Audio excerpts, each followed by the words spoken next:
할렐루야. 우리 전후 자회분과 인사합니다. 만나서 반갑습니다. 잘 오셨습니다. 저는 제가 저 부산 풍성한 교회 우리나라에서 한때 아주 유행했던 D12 그 제자훈련 그 컨퍼런스에 2번 참석을 했습니다. 제가 큰 교회에 여러 교육자들을 가르치기 위해서 정말 최선을 다해서 열심히 공부를 했는데, 그 컨퍼런스 마지막 날 주강사이신 김성곤 목사님께서 그 목회자들이 수천 명 수만 명이 모인 그곳에서 그 목회의 경험담을 나누실 때 이런 얘기를 했어요. 어떤 얘기를 했냐면, 자기는 제자훈련 마지막 과정 가운데 교회에서 예를 들어서 필요한 부품을 하나를 사오게 부탁을 한다는 겁니다. 예를 들어서 전구 하나를 사오게 부탁을 하는데, 그 전구는 그 주변에 살 수가 없는 그런 전구라는 거예요. 그러니까 대부분의 사람들은 전구를 사려고 돌아다니다가 구할 수 없으니까 그냥 와서 목사님 없답니다 이렇게 말하는데, 정말 충성스러운 사람은 먼 곳까지 가서 전구를 사갖고 온대요. 그리고 영수증을 청구한답니다. 근데 그 중에 먼 곳까지 가서 영수증을 청구하지도 않고 아무 말도 하지 않고 사다 주는 사람이 있대요. 근데 그분이 그렇게 말씀하시더라고요. 자기는 그 사람을 정말 중요한 일꾼으로 세운다고. 저는 왜 그런 이야기를 하는지 사실은 그때는 감도 못 잡았습니다. 그런데 오늘 이 본문 말씀을 묵상하면서 그분이 왜 그러셨는지 그 이유를 알겠구나, 그 이유를 조금 짐작을 할 수는 있을 것 같아요. 자, 오늘 본문의 예수님은 3가지 모습으로 우리에게 보여주시는데, 그 첫 번째 모습은 은혜를 베푸시는 모습입니다.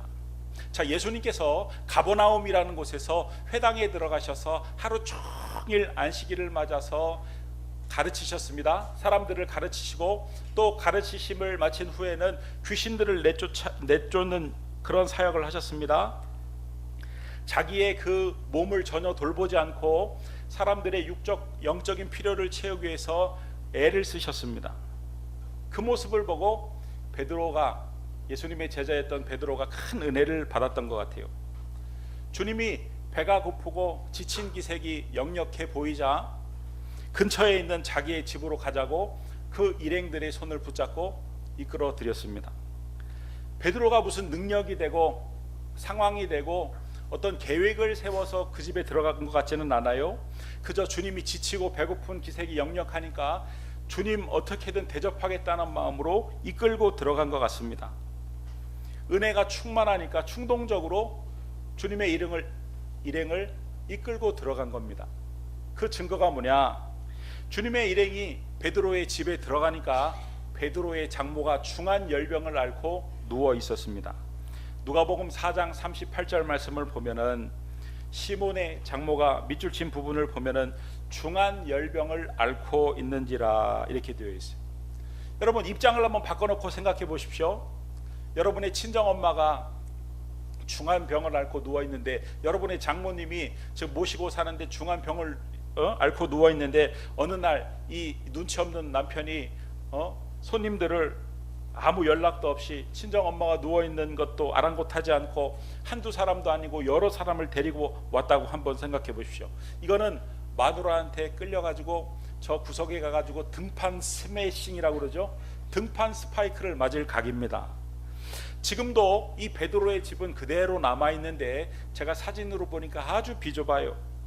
그러니까 그 비좁은 집에 중풍으로 누워있는 그 장모가 누워있는 그 집에 그 아내가 볼 때는 얼마나 답답하겠어. 어이구 인간아, 네가 지금 생각이 있는 거냐 없는 거냐, 네 머리는 장식용으로 지금 달고 있는 거냐, 지금 우리 형편이 손님을 맞이할 그런 대접할 그런 형편으로 보이냐. 여러분, 지금 상황이 손님을 대접할 상황이 아닌 것은 아주 어린 삼척 동자도 다 아는 상황입니다.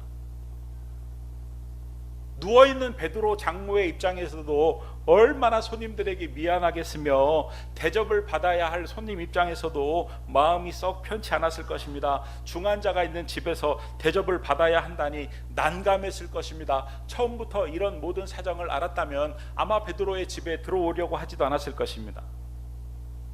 부산 풍성한교회 김성곤 목사님이 도대체 왜 그런 말씀을 하셨는지 바로 그 답이 베드로에게 있다. 그러면 베드로가 왜 이런 행동을 했는가? 여러분, 은혜를 받은 사람은요, 은혜를 정말로 받은 사람은, 은혜가 충만한 사람은요, 계산이 사라집니다. 그러니까 그 목사님의 말씀은 은혜가 충만한 사람을 최고 리더로 세운다는 그런 말씀이셨어요. 오늘 본문의 베드로도 주님께 은혜를 받아가지고 집이 좁든 장모가 누워있든 손님을 대접할 상황이든 아니든 무조건 그 어떤 계산도 하지 않고 주님을 모셨다, 이런 말씀이에요. 막달라 마리아가 주님을 위해서 자신의 전 재산인 향유 옥합을 아낌없이 깨뜨린 이유는 주님께 받은 은혜가 너무 커서 감사했기 때문에 아무 계산을 안 한 것입니다. 반면에 은혜가 바닥까지 떨어졌던 가룟 유다는 향유 옥합을 보자마자 계산이 팍 튀어나옵니다. 저거 최소한 팔면은 300데나리온 이상 될 텐데, 요한복음 12장 4절에서 5절 말씀을 보니까 제자 중 하나로서 예수를 잡아줄 가룟 유다가 말하되 이 향유를 어찌하여 300데나리온에 팔아 가난한 자들에게 주지 아니하였느냐 하니. 여러분, 중요한 것은 주님께 은혜를 충만하게 받아서 주님 앞에서 계산이 사라진 사람에게는 주님이 더 크신 은혜를 베푸신다는 사실입니다. 할렐루야. 오늘 주님은 계산이 주님 앞에서 사라진 베드로에게 더 큰 은혜를 베풀어 주셨는데, 그 베드로의 장모를 치유하셨어요.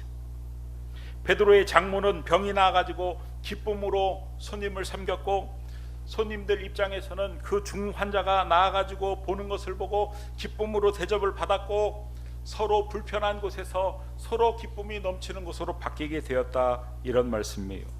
주님 앞에서 계산이 사라진 베드로에게 주님께서 더 큰 은혜를 베풀어 주셨는데, 불편한 곳에서 힘든 곳에서 기쁨이 넘치는 것으로 바꿔 주셨습니다. 주님은 옥합을 깨뜨린 여인에게도 더 큰 은혜, 충만한 은혜를 부어주시죠. 마태복음 26장 13절 말씀을 보면은 우리 같이 한번 읽어보겠습니다. 내가 진실로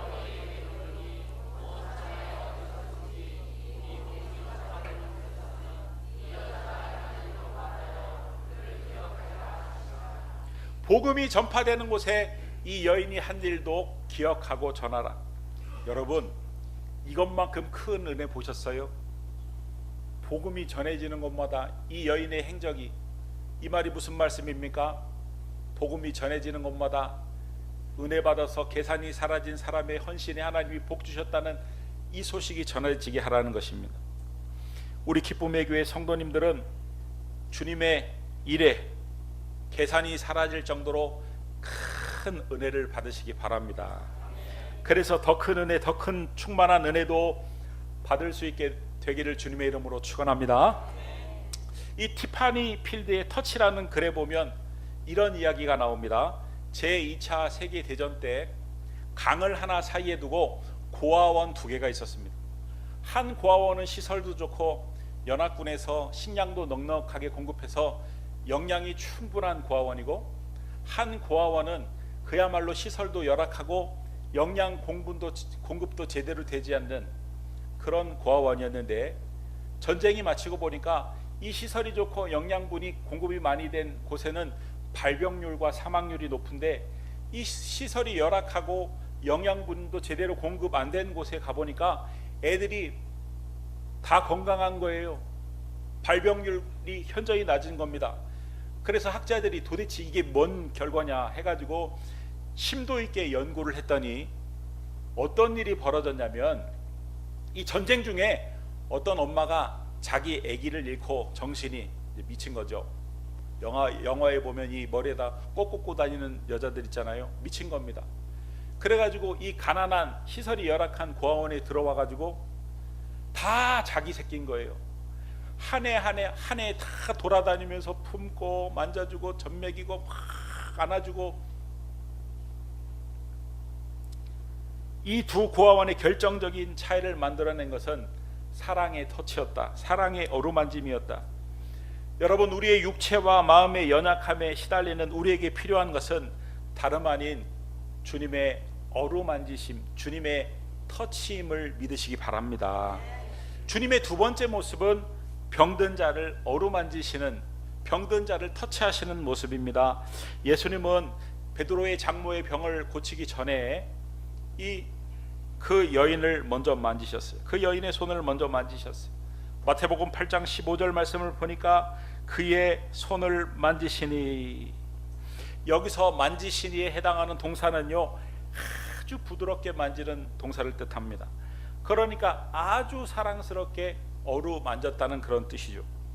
여러분, 베드로의 이 장모의 열병이 헬라어 원어로 보니까 프레소인데, 이 프레소는 어떤 의미냐면 열이 많아가지고 생기는 병입니다.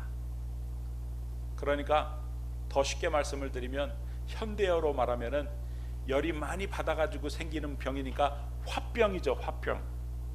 베드로의 장모가 왜 화병에 걸렸을까요? 베드로의 장모는 그 딸을 베드로에게 주면서, 그 사위에게 주면서 잘 살기를 바랬을 겁니다. 행복하게 살 것을 소원했을 거예요.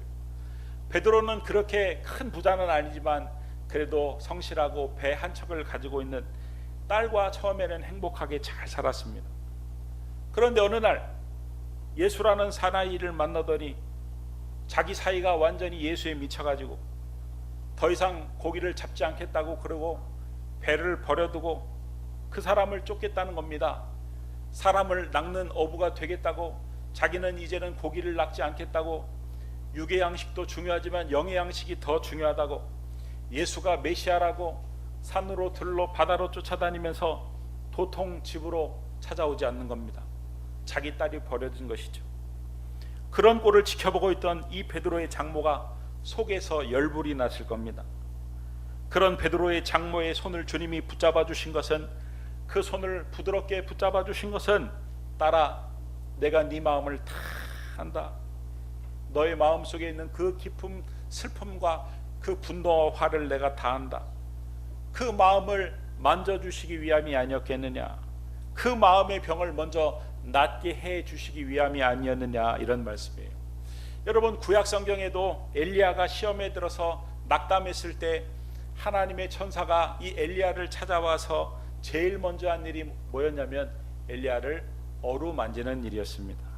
열왕기상 19장 4절에서 7절 말씀을 보면은 우리 같이 한번 읽어보겠습니다. 시작.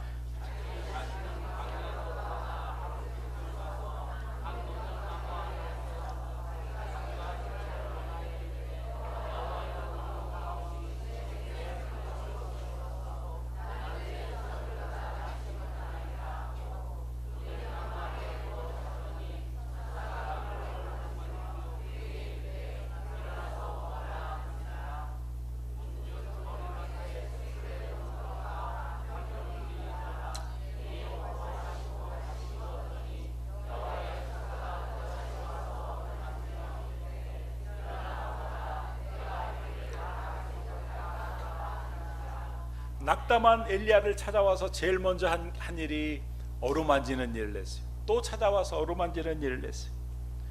여러분, 우리는 하나님께서 우리의 마음을 만지시도록 우리의 마음을 내어드려야 합니다. 여러분, 하나님이 사람을 지으실 때 흙으로 사람을 지으사, 흙으로 지으셨어요. 그래서 여러분, 우리의 마음은요, 부드러운 진흙과 같습니다. 여러분, 학교 다닐 때 부드러운 진흙으로 여러 가지를 만들어 보셨죠? 뱀도 만들어 보고, 신발도 만들어 보고, 로봇도 만들어 보고, 칼도 만들어 보고. 그런데 여러분, 부드러운 진흙을 열심히 떼어 가지고 붙였다가 막 만들다가 깜빡 잊어버리고 교실에다가 그 진흙을 두고 가면 그 다음날 그 진흙이 딱딱하게 굳어가지고 아무것도 만들 수가 없어요. 뗄 수도 없고 붙일 수도 없고 어떻게 할 수도 없고, 그 딱딱한 그 흙은, 진흙은 어떻게 해야 됩니까? 쓰레기통에 버려야 됩니다. 여러분, 우리의 마음도 마찬가지예요. 우리의 마음이 굳어지지 않도록 하나님의 지속적인 터치가, 하나님의 지속적인 어루만짐이 필요하다, 이런 말씀이에요. 하나님이 내 마음을 어루만질 수 있도록, 하나님이 내 마음을 터치할 수 있도록 그 접촉의 시간을 자꾸 내어드려야 한다. 그래야 부드러워진다. 여러분, 예배 시간은, 기도 시간은, 말씀을 듣는 시간은, 찬양을 하는 시간은 주님이 내 마음을 만지시도록 내어드리는 시간입니다. 주님이 지속적으로 저와 여러분들의 마음을 만져주심으로 마음의 병도 낫고 부드러운 마음이 되어서 주님이 어디든 사용할 수 있는 그런 은혜가 있기를 바랍니다. 더 나아가 부드러운 마음이 되어서, 여러분, 마음이 굳은 사람은요, 다른 사람이 아프건 말건 신경도 안 쓰는데 마음이 부드러운 사람은 다른 사람의 아픔을 내 아픔으로 여겨요. 그래서 주님이 마음을 만져주심으로 부드러운 마음이 되어서 마음이 병든 자, 아파하는 자 주님처럼 어루만져줄 수 있는 그런 귀한 신앙인들이 다 되기를 주님의 이름으로 축원합니다. 주님의 마지막 세 번째 모습은요, 손을 잡아 일으키시는 모습이죠. 마가복음 1장 31절 말씀을 보면 우리 같이 한번 읽어보겠습니다. 시작.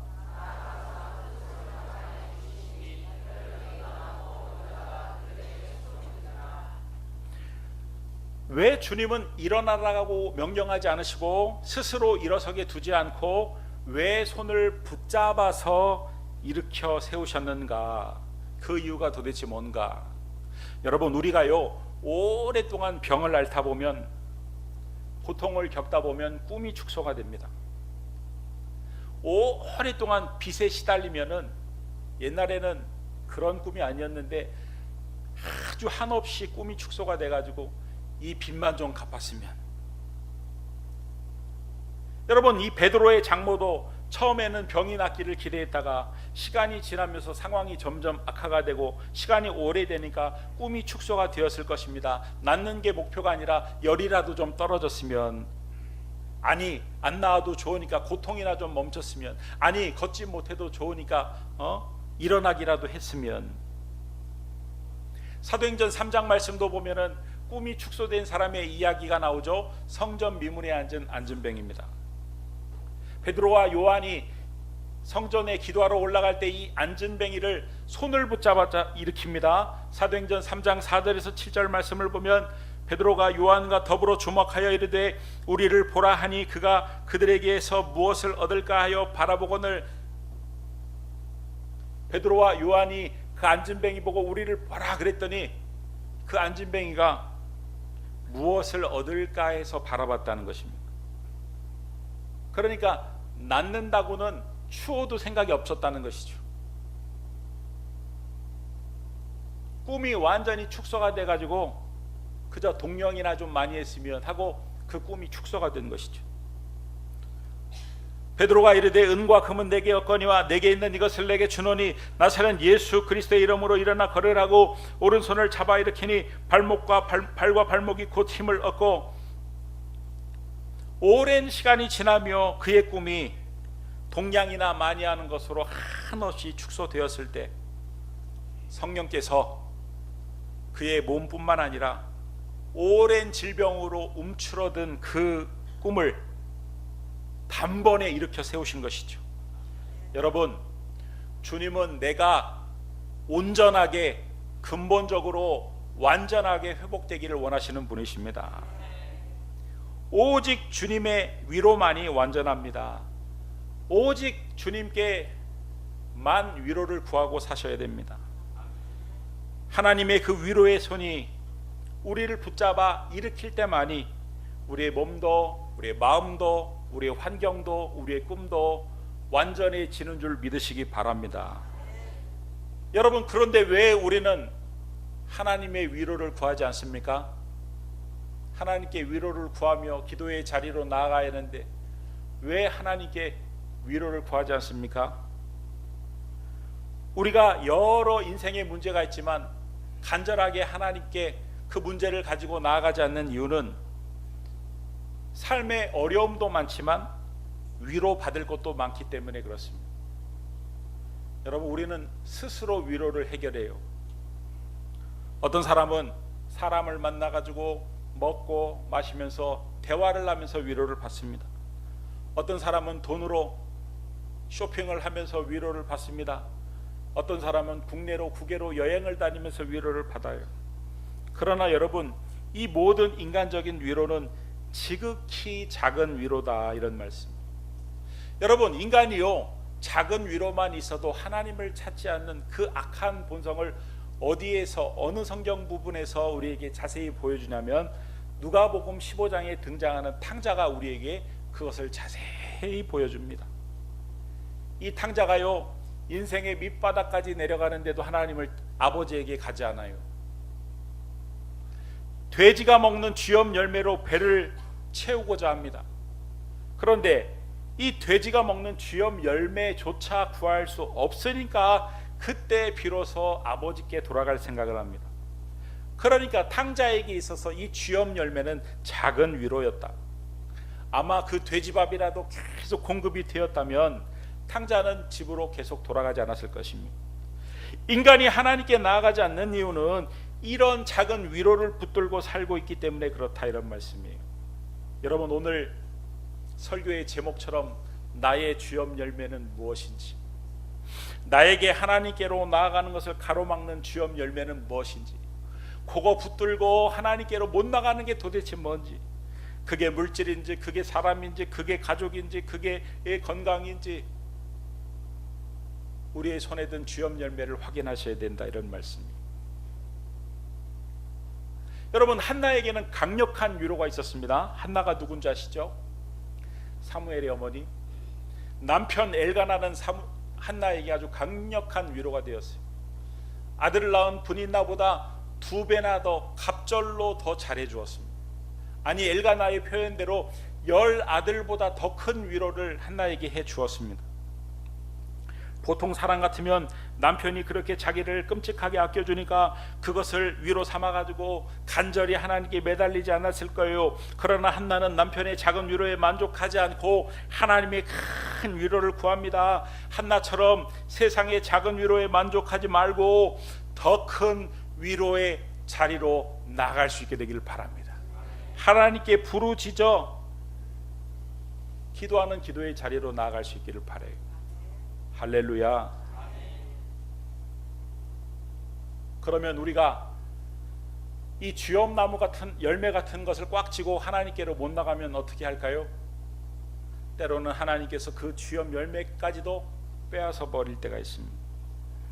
참, 그러면 우리는 섭섭하기 짝이가 없습니다. 하나님, 어떻게 나한테 그러실 수가 있습니까? 어떻게 나한테 이러실 수가 있어요? 나에게 작은 위로가 되는, 겨우 작은 위로가 되는 이것마저 하나님 어떻게 빼앗아 갈 수가 있어요? 하나님, 저는 아무것도 없고 건강밖에 없는데 왜 건강마저 빼앗아 가세요? 하나님, 가진 게 저는 이것밖에 없는데 세상에 어떻게 이것까지 가져가실 수가 있어요? 여러분, 우리는요 하나님이 왜 그렇게 나한테 가혹하게 구시는지 하나님을 원망할 수도 있습니다. 하나님이 마치 나를 몰아세우는 것처럼 느낄 수도 있어요. 그러나 여러분, 그것은 다른 의미가 아니라 네가 그 쥐염 열매 같은 것 붙들고 그런 저속한 위로에 머무르지 말고 진정한 위로, 너의 몸도 너의 마음도 너의 환경도 온전히 일으킬 수 있는 나의 위로, 그 위로를 구할 수 있는 큰 위로의 자리로 나아오라는 하나님의 초청의 사인이다, 이런 말씀이에요. 여러분, 하나님을 원망하고 이상한 생각을 하는 것이 아니라 그것이 하나님의 큰 은혜임을 깨닫고 큰 위로의 자리, 부르짖어 기도할 수 있는 기도의 자리로 나올 수 있게 되기를 주님의 이름으로 축원합니다. 여러분, 한나가 위대했던 것은 다른 게 아니에요. 그런 작은 위로마저 빼앗기기 전에 스스로 부르짖는 자리에 나왔다. 스스로 큰 위로의 자리로 나아갔다는 거예요. 저와 우리 기쁨의 교회 성도님들은 작은 것 때문에 큰 것을 놓치는 어리석음을 범치 않게 되기를 바랍니다. 나의 손에 있는 쥐염 열매를 확인하시고 때로 하나님이 이 쥐염 열매조차 빼앗아갈 때 하나님의 초청인 줄 알고 하나님의 부르심인 줄 알고 더 큰 위로의 자리로 나아가 하나님께 부르짖는 역사가 있게 되기를 주님의 이름으로 축원합니다. 여러분, 말씀을 정리합니다. 베드로처럼 하나님 앞에서 그 어떤 인간적인 계산이 사라질 정도로 은혜를 많이 받으시기를 축원합니다. 그래서 더 큰 은혜, 더 충만한 은혜가 여러분의 삶 가운데 흘러넘치기를 축원합니다. 주님이 지속적으로 여러분들의 마음을 만져주심으로 여러분의 마음의 병도 나을 뿐만 아니라 부드러운 마음이 되어서 주님처럼 마음이 병든 자, 아파하는 자를 어루만져 줄 수 있는 신앙인들이 될 수 있기를 축원합니다. 지극히 작은 인간적인 위로, 세상적인 위로에 만족하지 말고 하나님의 위로, 완전한 위로를 구할 수 있게 되기를 바랍니다. 부르짖어 기도하는 자리로 나아갈 수 있게 되기를 바랍니다. 그러실 거죠? 우리 교회 그러실 수 있는 자리가 있어요.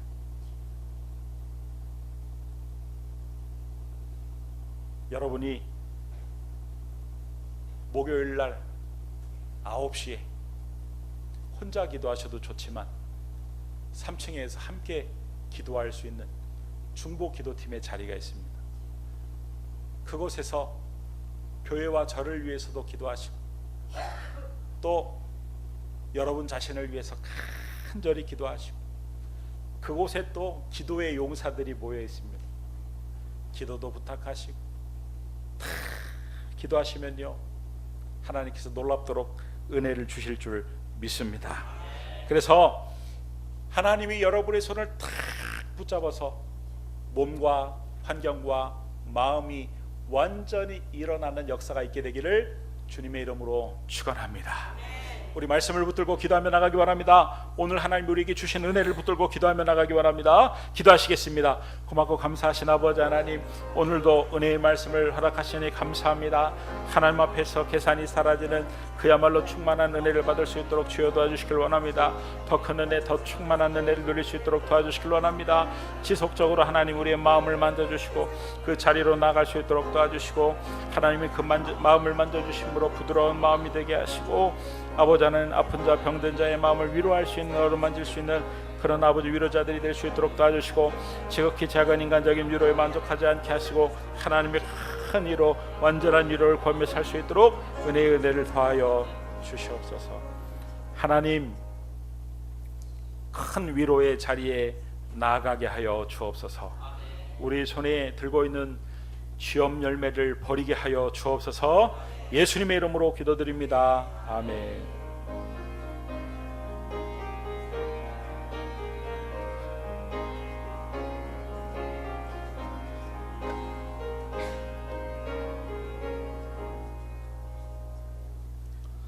우리 찬송가 539장 부르시면서 준비하신 예물 하나님 앞에 올려드립니다.